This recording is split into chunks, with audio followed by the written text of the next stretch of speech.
Smile horror story. आशी अभी अभी कॉलेज के लिए उत्तराखंड छोड़कर दिल्ली एक नए फ्लैट में रहने के लिए आई थी। उसे अपने कॉलेज से कुछ आधा घंटा दूर एक फ्लैट मिला।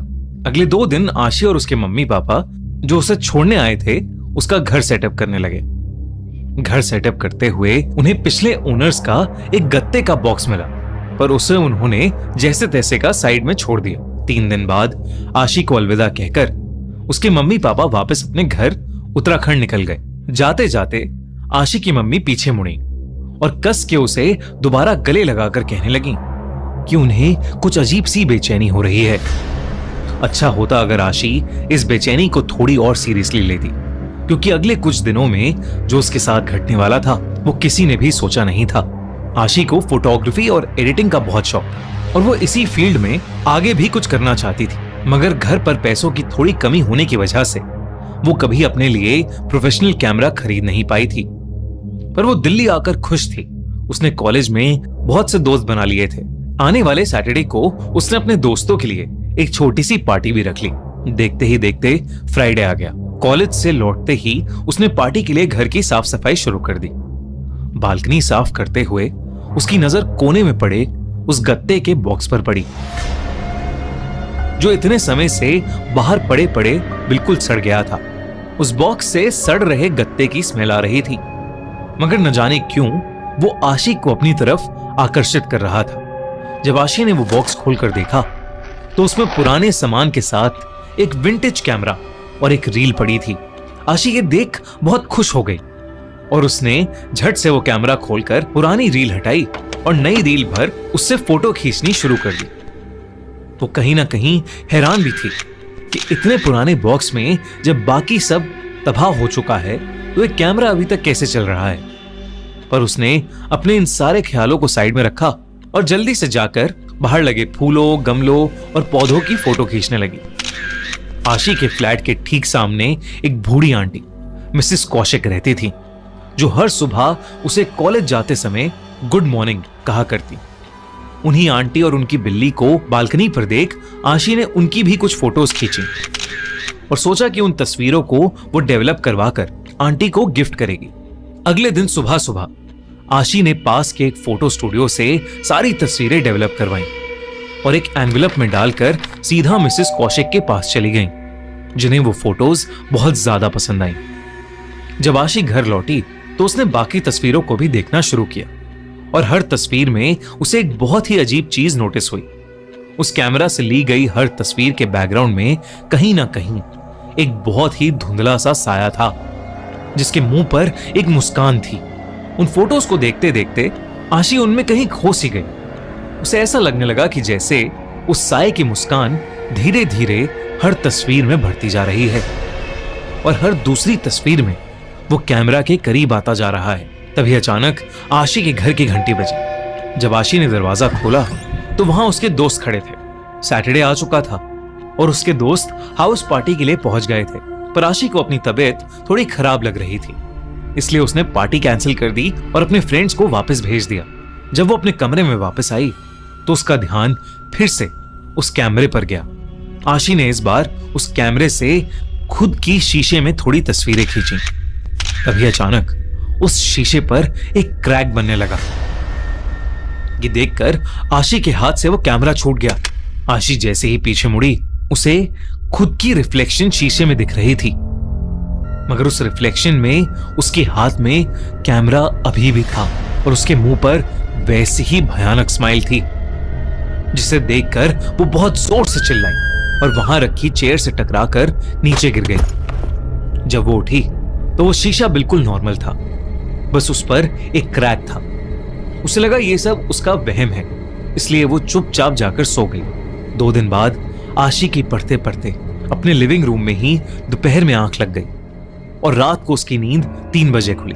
आशी ने अपनी किताबें समेटी और अपने कमरे की ओर जाने लगी, मगर ड्राइंग रूम की खिड़की से उसने अपने सामने जो देखा उसे देखकर आशी के होश उड़ गए।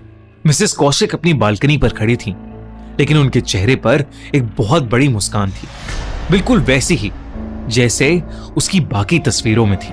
आशी वहीं जम गई, जैसे वो अपना पूरा जोर लगा रही हो। मगर वो वहां से हिल ही नहीं पा रही थी। देखते ही देखते मिसेस कौशिक के पीछे से एक हाथ निकला जिसमें एक कांच का टुकड़ा था और उस हाथ ने उनके गले पर जानलेवा हमला कर दिया। आशी चिल्लाना चाहती थी मगर उसके मुंह से कोई आवाज ही नहीं निकल पाई। डर के मारे उसने अपनी आंखें कसकर बंद कर लीं और जब खोली तो वो अपने बिस्तर पर लेटी हुई थी और बिस्तर पर मिसेस कौशिक की बिल्ली घूम रही थी।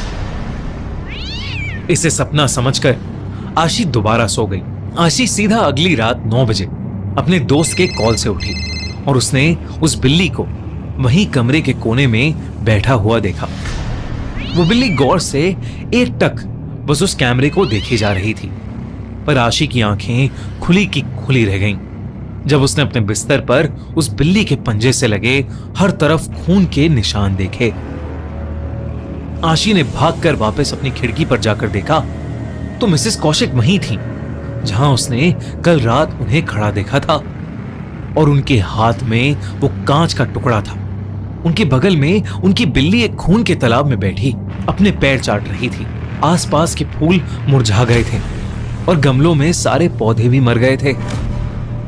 आशी दौड़कर अपने कमरे में गई तो वहां से बिल्ली गायब हो चुकी थी, मगर वो खून के निशान अभी तक उस कमरे में चारों ओर फैले हुए थे। आशी को कुछ समझ नहीं आ रहा था। बस उसने जल्दी से जाकर उस कैमरे को अपने डस्टबिन में फेंक दिया।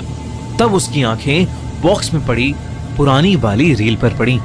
जब उसने उसे गौर से देखा तो उसे रियलाइज हुआ कि वो पुरानी रील वही मिसेस कौशिक, वही पौधे और फूलों की थी जो बस 3 दिन पहले खींची थी, मगर इस बार वो साया बिल्कुल साफ साफ दिखाई दे रहा था। हर तस्वीर में आशी ही खुद पीछे खड़ी हुई थी और उसके चेहरे पर वही भयानक स्माइल थी। आशी को लगा कि वो पागल होती जा रही है और जैसे ही उसने आगे की तस्वीरें देखी उसका पूरा शरीर सुन्न हो गया। आगे की तस्वीरें आशी की ही थीं, कई उसके बचपन की, कई उसके स्कूल की, और हर तस्वीर में वो साया आशी के बिल्कुल पीछे खड़ा था, उसे अपनी डरावनी मुस्कान के साथ देखता हुआ। एकदम से पीछे डस्टबिन में पड़े कैमरा से एक क्लिक की आवाज आई, मगर पीछे कुछ भी नहीं था। और तब आशी ने उस रील की आखिरी तस्वीर देखी और वो आखिरी तस्वीर भी आशी की थी, ड्राइंग रूम में हाथ में रील लिए डस्टबिन में से खिंची हुई फोटो। मगर उस फोटो की सबसे डरावनी बात यह थी कि फोटो में आशी के बिल्कुल सामने मिसेस कौशिक और बहुत सारे ऐसे ही लोग एक लंबी भयानक स्माइल के साथ खड़े थे। कांपते कांपते आशी ने ऊपर देखा तो वही साया आशी के ठीक सामने आकर जोर से चिल्लाया, स्माइल। उस रात के बाद से आशी कॉलेज नहीं आई, ना ही वो किसी का फोन उठा रही थी। चिंता में अगले ही दिन उसके दोस्त फ्लैट के एजेंट के साथ अंदर घुस गए, मगर वहां कोई नहीं था, बस ढेर सारा सामान, और सामान के बिल्कुल बीच एक विंटेज कैमरा और एक रील जो आशी के मम्मी पापा आशी के सामान के साथ अपने साथ ले गए। कई महीनों तक आशी का कुछ पता नहीं चला, लेकिन एक दिन आशी के छोटे भाई ने वो कैमरा उठाया और उसने भी अपने घर के बाहर पेड़ की फोटो खींची जो 3 दिन बाद पूरी तरह से सड़ गया।